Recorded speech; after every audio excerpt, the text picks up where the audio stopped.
Hello hi guys, welcome to my YouTube channel. This is Keerthi Agni. Guys sorry guys, ಎಷ್ಟೊಂದು ದಿನ ಆಗಿತ್ತು video ಮಾಡಿ. ಇವತ್ತು ಬ್ಯಾಕ್ ಟು ಈ ವಿಡಿಯೋ. ಇವತ್ತು ನಮ್ಮ ಮನೆ ಹತ್ರ ಇರೋರೆಲ್ಲ ಅಣ್ಣನ ತಮ್ಮದಿರು ಅಂತ ಪದೇ ಪದೇ ಹೇಳ್ತಿರ್ತೀನಿ. ಅವರೆಲ್ಲ ಇವತ್ತು ಪ್ಲ್ಯಾನ್ ಮಾಡ್ಕೊಂಡು ನಮ್ಮ ಮನೆ ದೇವ್ರಿಗೆ ಹೊರಡ್ತಾ ಇದ್ದೀವಿ. ನೋಡಿ ಎಲ್ಲ ಇಲ್ಲಿ ಕೂತ್ಕೊಂಡಿದ್ದಾರೆ. ಒಂದು ಕಾರ್ ಹೋಗ್ತಾ ಇದೆ, ಇನ್ನೊಂದು ಕಾರು ದೊಡ್ಡ ಕಾರ್ ಇದೆ, ಅದು ಏರ್ ಓಡಿಸ್ಕೊಂಬರಕ್ಕೆ ಹೋಗಿದೆ.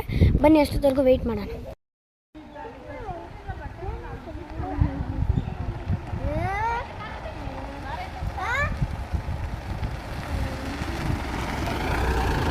ನೋಡಿದೆ ನಮ್ಮ ಕಾರು. ನೋಡಿ ಎಲ್ಲ ಹೋಗ್ತಾ ಇದ್ದೀವಿ, ಬರ್ತಾ ಇದ್ದಾರೆ. ನಮ್ಗೆ ಇಲ್ಲಿ ಕೊನೆಗೂ ಬೆಟ್ಟದ ಮೇಲೆ ಬಂದ್ವಿ. ನೋಡಿ ವ್ಯೂ ಯಾವ ಥರ ಇದೆ. ಇವತ್ತು ಜನ ಜಾಸ್ತಿ ಬಂದಿದ್ದಾರೆ ನೋಡಿ. ಮತ್ತು ನಮ್ಮ ಕಾರ್ ಇಲ್ಲಿ ಪಾರ್ಕ್ ಮಾಡಿದ್ದೀವಿ. ಈಗ ನೋಡ್ತಾ ಇದ್ದೀರಾ ನೀವು ರಾಜೇಂದ್ರ ಸ್ವಾಮಿ.